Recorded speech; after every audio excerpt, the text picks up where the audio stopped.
Hey, yo, what's up, everybody? This is Isaiah from Player Development. As I'm getting ready for round 2 of camps with the Triangle Shooters, as I'm trying to become an ABA player, back that first week of camp where we were doing workouts every day for 2 hours at a time, I realized because I'm getting older, I don't bounce back as quickly as I used to. And because we're treating it like it's in season with everyday camps and practices, we don't have the luxury of having a couple of days in between each practice to be able to recover. So I thought I'd talk to my friend DJ, who is a physical therapist and performance coach, ask him what I might do or what someone might do to be able to recover in the short turnarounds that I have or that you might expect in a season when you're practicing, lifting, and playing games, just not having a lot of turnaround time. So let's talk to DJ and see what he thinks. Hey DJ, thanks for coming back on the channel. Appreciate your time today, man. What's up, Isaiah? Thanks for having me back again, man. I'm stoked to talk again about this topic. This is a big deal. This is something that you talked about last time you were here too, getting ready for ABA basketball. And one of the things I found out, since I'm a lot older now, since the last time I played competitive ball, when we're going every single day, I got to focus on recovery in between, but I don't have a couple of days to rest and all of that.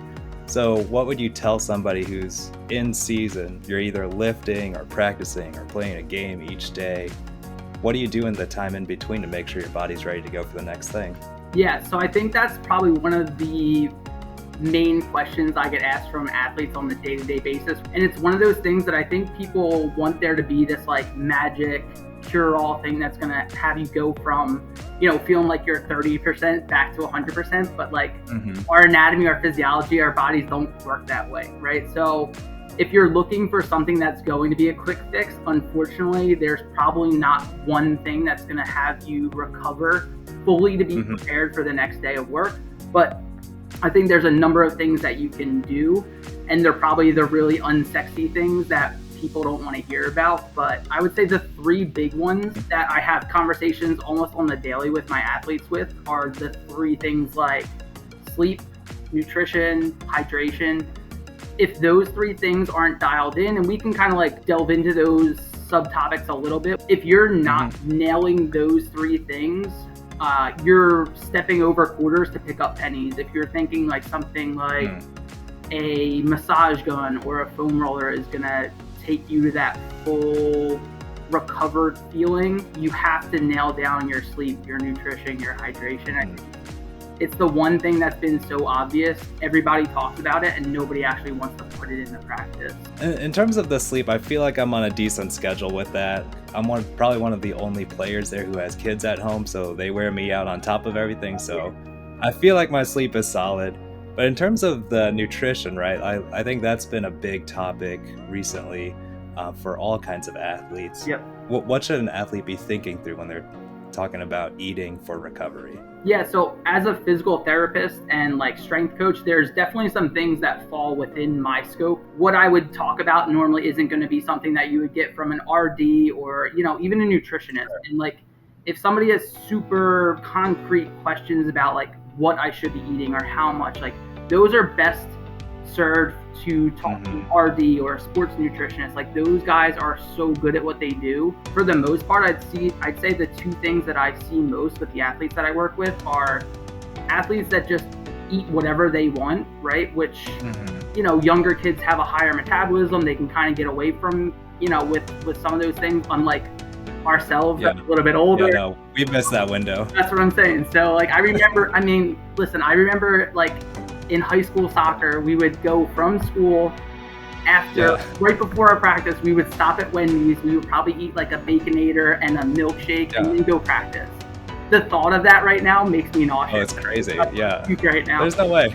And listen, I'm not saying that young kids shouldn't treat themselves or whatever, but if you're looking to perform at a higher level, then you really got to watch what you're putting in your body, because what you decide to put in your body is going to determine your output on the field, on the court, etc. I definitely think that's probably one of the biggest things, is just being a little bit more mindful of what you are putting into your body, especially around game days and practices and things like that. And the biggest thing that gets me is this whole idea of carb loading and pasta parties, right? And I think they're a great team building thing. the science on carb loading, especially the night before a game, like doesn't make much sense.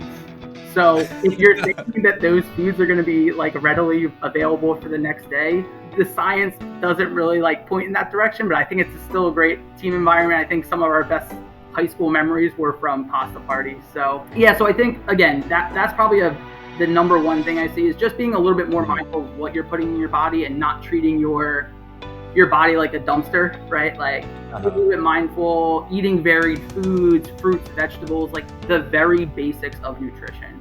And that's another thing, you know, like we talked about briefly on our other podcast, but like things like eating disorders and things like that, like that's a hard concept when you're an athlete. If that is something that you're dealing with, being told that you need to eat a lot of food to fuel yourself is a really challenging hurdle conversation to have. And then again, I think the other thing that I see with our athletes is like an underfueling.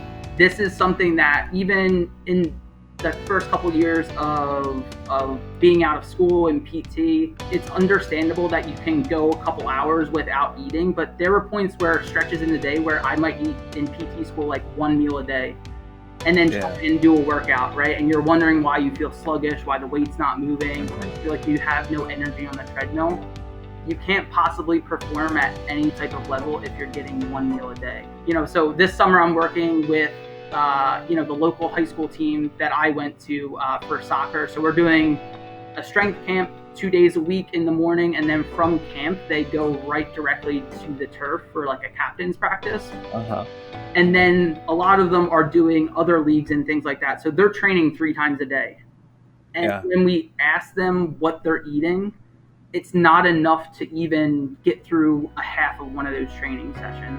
Wow. Under eating or not eating enough food to fuel or even just maintain your basic metabolic needs is like, that's a super dangerous concept. When you're younger, you can get away with a little bit more things, but like, you know, now when I'm hangry, like I don't want to work out. I don't want to do anything. When I have my best workouts, it's when I'm feeling fueled. It's when I'm feeling super hydrated. Like I feel good. What I see from a lot of the younger players that I'm working with is that they're really drastically under eating, right? And I know this whole concept is, you know, the talk of today is about recovery. So if you're not putting enough fuel into your body, you can't possibly recover from that previous workout to be able to go again the next day, right? And I think that's the biggest thing that we're talking about here. So if you're not knocking those couple of things out, it's a huge detriment to performance and health in general. And talk a little bit more about like if somebody is underfueling, like you said, they're not getting enough calories or the right macros and working out a lot like your soccer players are. What are some of the signs that they might notice that, hey, you're not eating enough, or what are some of the risks that you're running if you're not eating enough? So I think we're at week 3 of our 6-week mark. And most of the kids that I'm working with now in the summer have worked with me in some capacity. They've been training to some degree outside of soccer. But with any new program, like if you start something new, your body's going to respond to a novel stimulus. It's probably going to give you some fatigue. Now, after the first week, you do that same 2 workouts again. Like the second week those guys came back, it was like they were fine, like completely not sore, like. And we haven't really changed much in terms of the programming. When kids are coming to me, and this is from past experiences too, like when I've done something like this, the kids that are always coming in tell me that they're always sore, they're not recovering, they're not feeling like they can change the weights they're using. They always tell me they're feeling sluggish, or you're thinking that they have some kind of, nutrient deficiency, or they're not doing the things that they should be doing outside to recover from those sessions, are coming in sore, and I know we haven't changed anything drastically, then I know there's a missing link outside of what we're doing in the gym. So usually those kids will come in, they're always feeling fatigued, they're always feeling tired, but that's when we have these types of conversations like, are you sleeping? And you get the kids that are going to bed at 3 a.m. and they have to be at the gym ready to train, ready to warm up at 7 a.m. As I've run through some plyometric training and some programs, I've seen people talk about how with a lot of plyometric training, like your nervous system slows down and then you need the time to recover so that the signals can fire quicker or more rapidly. So is that a thing? If so, how can we keep that from becoming a problem when you're working out? Yeah, so I think this is kind of an interesting little like question here too, because knowing how old you and I are, right? We're past our, like peak at younger athletic years. It's longer for us to recover. I'm 31. Like I feel like I'm in really good shape, but here's the thing, like especially with plyometrics, it is a super intensive physical and neurologic demand on your system, right? So, which is why guys out there, if you are doing plyometrics, it should be part of like one of the very first things that you do in a training session. You should not be doing a ton of plyos under fatigue, right? And it's different if you're playing basketball, like it's a sport where it's a constant plyometric basically with all the jumping and landing. But if you're training plyometrics, it should be one of the first things that you're doing. Plyometrics are something that I kind of integrate into my programming, but it's something that if your body doesn't see plyos for a while, it almost forgets how to do it. I don't know. I've had a number of clients that have come to me and they're like, I played a pickup game with my grandson. I haven't played basketball in years, and I took, a couple, like a jab step, and I popped my Achilles, right? Oh. Which is the worst injury. Like, dude, don't get me started. If there's one thing I would never wish upon anyone, it's an Achilles repair, Achilles rupture. The best, this is going to be probably a little bit of a crappy answer, but the best way to like prepare yourself for plyos and grow well from plyos is to incorporate plyometric training like regularly in your program. The reason we lose the ability to do those things is because we stop doing them. I think I'm a big advocate now, especially in my own training and training some of the older athletes that I work with, is incorporating plyos through the lifespan so that it doesn't become a foreign stimulus and your body's used to it. So that being said, they are something that takes a lot for our body to recover from. It's more of how do we create a constant, like long-lasting exposure that we keep it fresh in our brain. I think that's why the neurologic demand tends to be a little bit higher, especially if you don't see it. Yeah, absolutely, man. What other thoughts do you have about recovery? What do you think, like, is the bottom line that athletes should know? Yeah, so I'm not such like a curmudgeon that I'm anti foam rollers and massage guns and soft tissue therapy, whatever modality you want to insert in that. I think they're all good as an adjunct, right? But from what I see, everybody, if I bring up the word recovery to an athlete, they're like, oh, what do you mean my massage gun or my foam roller, right? And it's one of those like, I have to go through this spiel again. So I think all those things are good and great, but there's a reason that they're so popular now, and why they're blowing up is because it's a marketing thing, right? There's a business behind recovery now.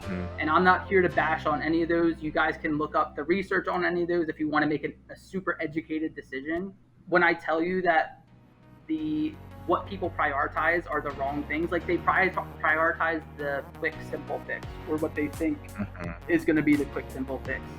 And they don't want to do the hard work behind the scenes of creating those habits of looking at your day-to-day schedule. The other big thing that we didn't talk about is that I don't tend to do a lot of stretching with my athletes, but I do have them do some kind of like a mobility routine almost on the daily, just finding some time to like get out of that like sympathetic, like go, go, go, I'm being chased by a bear, and learning how to bring yourself back down to a restful state is also a super underutilized tool, right? And if you think about our day-to-days as regular people, as athletes, like everything is a stimulant. Social media is a stimulant, work, stress, kids, everything is meant to, I heard it on a podcast today, it was actually a really great line. Everything in our world is striving for our attention, right? And when our brain sees novel things, it wants more, right? That's why social media is so easy to just keep scrolling, because you're like new. And when you do that, especially in times when you're trying to get a restful night's sleep, like before bed, I'm a huge advocate of not being on your phone in the hour before you go to bed, because all your body sees, your brain sees, is a bright flashing light with new images that constantly trigger like, I want more stimulus. So being in a state where you can kind of like wind down is a super critical part of an athlete's day. I think every athlete should have some directed, whatever they want to call it, mobility program, stretching routine. I think that stuff in my eyes is more a way to like break out of that hustle and bustle mentality. Give your brain like a calming sensation, right? Like dim the lights, put on some like instrumental music, like focus on you for a little bit, do some guided meditation. Like I think all those things are great when they're part of a global plan that involves looking at your sleep, nutrition, hydration, all those other things.